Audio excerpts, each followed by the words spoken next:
درویش که دستی بد و سوی سما است، اندر طلب پاره نان مثل گدا است. دارای و گدا کافر و مسلم و نصارا، اندر طلب حاجت خود رو به خدا است. دنیاست همه در نظرم تاریک و بی نور، هر لحظه دلم در طلب صبح صفا است. الطاف تو عام است به درویش و به سلطان، نامی تو به در دل هر خسته دوا است.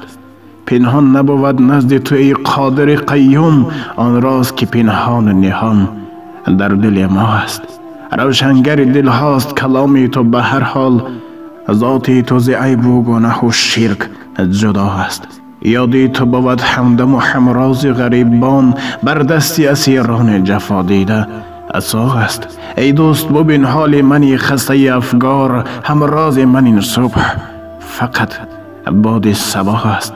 بردار و دو دست پیش خداوند دعا کن، بر مفتون شوریده که محتاج دعا است. درویش که دستی به دعا سوی سما است، اندر طلب پاره نان مثل گدا است.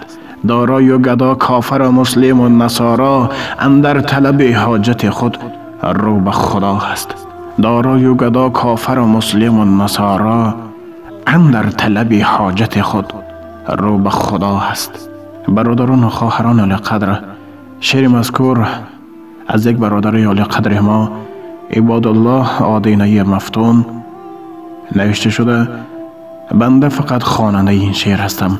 الله تبارک و تعالی همه ما و شما را به راه راست هدایت فرماید.